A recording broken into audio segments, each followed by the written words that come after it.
10 वृत्त अभ्यास पूरा हो गया था। अब हम लोग एक नया अभ्यास शुरू करते हैं, वृत्तों से संबंधित क्षेत्रफल। तो आप पहला वाला चित्र जो है इसमें देख रहे हैं यहाँ पर, तो हमको दो चीजों के बारे में बात करनी है, एक त्रिज्यखंड और एक वृत्तखंड। अब जो पहला वाला चित्र है जिसमें त्रिज्यखंड लिखा हुआ है, तो इस स्पष्ट है यहाँ पर कि त्रिज्या से जो खंड बनेंगे उनको हम त्रिज्यखंड कहेंगे। तो यहाँ पर जो वृत्त है, हमारे दो त्रिज्यखंड बन रहे हैं। कौन कौन से? एक तो बन रहा है हमारा ये ओ ए बी, तो एक ये त्रिज्यखंड बना।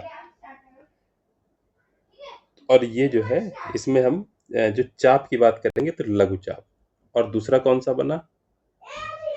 ओ ए बी, और इस तरह से जो बाहर से गया बिंदु सी से होता हुआ।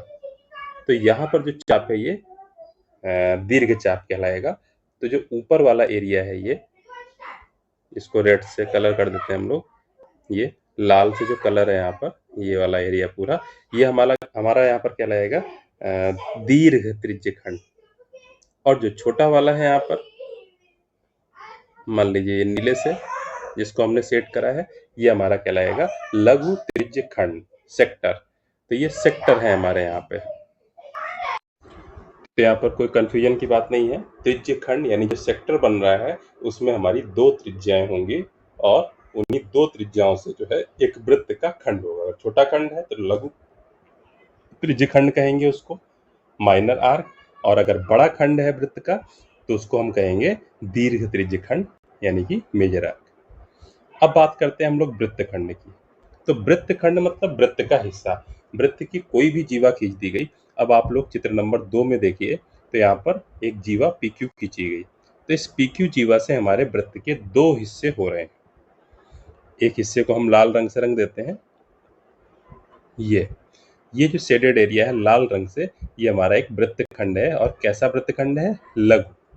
और जो ऊपर वाला हिस्सा निकला वो कैसा है? वो भी एक वृत्तखंड है, वो है दीर्घ। यानी कि यहाँ पर हमारे वृत्त के दो हिस्से निकल रहे हैं। कौन कौन से?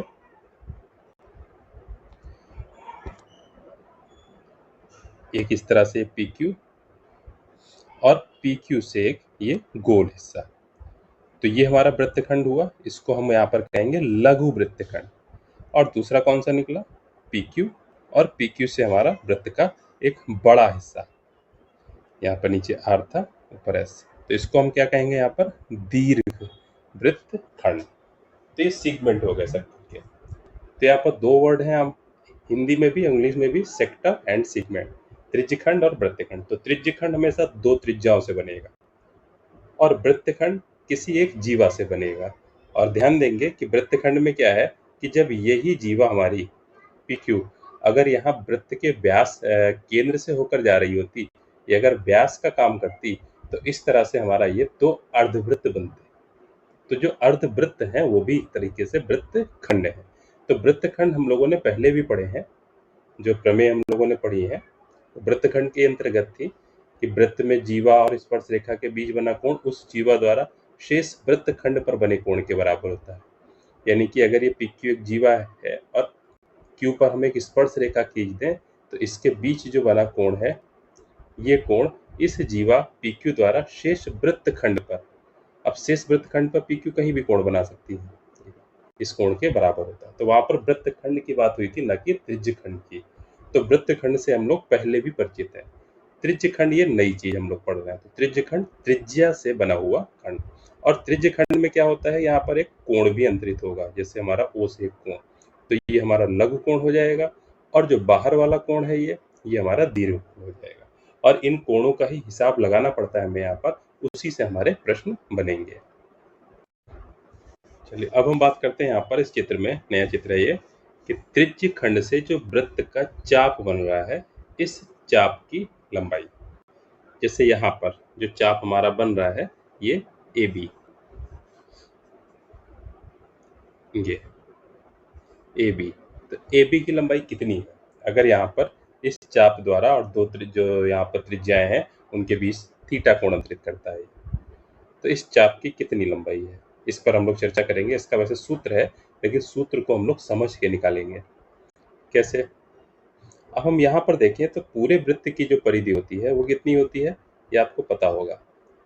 पूरे वृत्त की परिधि अगर त्रिज्या r है तो वृत्त की परिधि कितनी होगी, 2 पाई r। पूरा जो केंद्र पर कोण बनता है, केंद्र वैसे तो एक बिंदु हो गया O, तो किसी भी बिंदु पर जो पूरा कोण बनता है कितना, 360 डिग्री। अब यहाँ पर हम एक एक नियम लगा दें, तो हमेशा ध्यान रखेंगे जब भी गणित में कभी भी समस्या में आएंगे तो एक एक नियम इस तरह से हम बेसिक जरूर याद होना चाहिए कि 360 डिग्री कोण के लिए जो हमारी चाप की लंबाई थी, चाप यहाँ पर पूरी पूरी परिधि हो गई, वो कितनी थी, 2 पाई r। अगर 1 डिग्री कोण होता तो कितनी लंबाई होती, 2 पाई r बटे 360। यहाँ पर कितना कोण बन रहा है, थीटा। तो अगर थीटा कोण होता तो हमारी लंबाई कितनी होती, 2 पाई r बटे 360 इंटू थीटा। 2 से काट देंगे 360 को तो 18 दूनी 36, 180 आएगा। यानी हमारा यहाँ पर सूत्र क्या बन गया, इसको सूत्र की तरह से देखते हैं कि थीटा बटे 180 गुणे पाई r, तो ये हमारी हो जाएगी चाप की लंबाई। यानी कि उस चाप के द्वारा केंद्र पर अगर थीटा कोण बनता है तो उस चाप की लंबाई कितनी होगी, थीटा बटे 180 इंटू पाई r। तो ये हमारा हो गया यहाँ पर चाप की लंबाई। अब अगर क्षेत्रफल के लिए बात करें तो क्षेत्रफल के लिए भी यही बात हो जाएगी। यहाँ पर कैसे, क्षेत्रफल कितना होता है वृत्त का, अगर हम वृत्त का यहाँ पर क्षेत्रफल देखें तो वृत्त का क्षेत्रफल हो जाएगा पाई r स्क्वायर, तो और कोण कितना बनना है, 360। तो 360 के लिए हमारा क्षेत्रफल था वो कितना था, पाई r स्क्वायर। 1 डिग्री कोण होता तो क्षेत्रफल कितना होता, पाई r स्क्वायर बटे 360। थीटा कोण है तो क्षेत्रफल कितना होता, पाई r स्क्वायर बटे 360 इंटू थीटा। तो ये सूत्र बन गया। इसको जब उसी तरह से लिखते हैं हम तो क्या करेंगे, 360 को 180 इंटू 2 कर देंगे, यानी कि थीटा बटे 180 इंटू पाई r स्क्वायर बटे 2। तो ये हमारा हो जाएगा कि जो भी हमारा चाप है ए बी, उस ए बी और जो दो त्रिज्याएं हैं उनके बीच जो क्षेत्रफल था उस क्षेत्रफल का मान कितना क्षेत्रफल होगा। तो ये सूत्र के रूप में है, इनको निकालना जरूर आना चाहिए। और ये यहाँ पर है तो त्रिज्यखंड के क्षेत्रफल, तो एक तो त्रिज्यखंड की लंबाई हो गई और एक हो गया हमारा त्रिज्यखंड का क्षेत्रफल। फिर इन्हीं के द्वारा प्रश्न है, उन प्रश्नों को हम लोग हल करते हैं सूत्र लगा करके।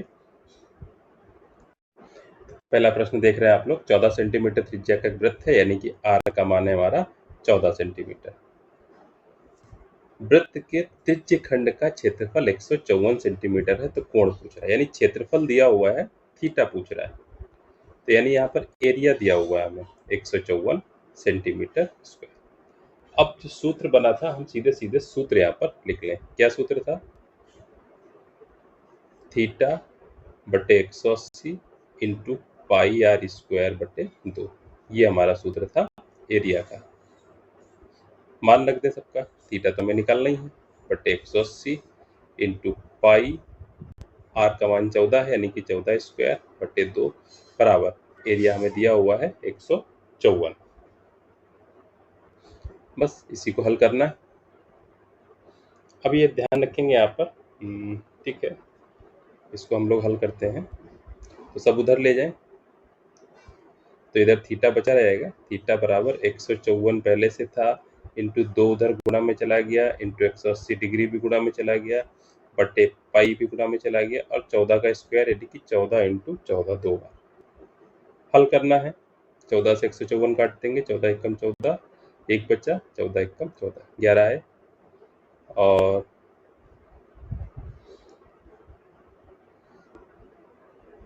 काट देंगे यहाँ पर, 2 से 14 कटेगा, 2 7 14 7।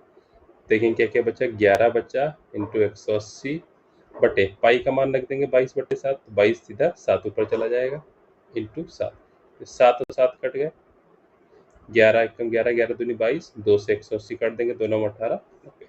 तो थीटा का मान हमारा आ गया 90 डिग्री। तो इस तरह से देखा, जो सूत्र बन गए थे हमारे याद भी हो जाएंगे लगाते लगाते। और यहाँ पर हमारा जो प्रश्न है इसका उत्तर हमारा बी वाला विकल्प सही है। तो इस तरह से यहाँ पर सूत्र होंगे त्रिज्यखंड से संबंधित क्षेत्रफल, वृत्त का क्षेत्रफल और जो हमारा त्रिज्यखंड बन रहा है उसमें बने हुए चाप की लंबाई। ठीक है, इसके बाकी प्रश्न तब तक सूत्र याद करेंगे, अगले वीडियो में हम लोग करते हैं।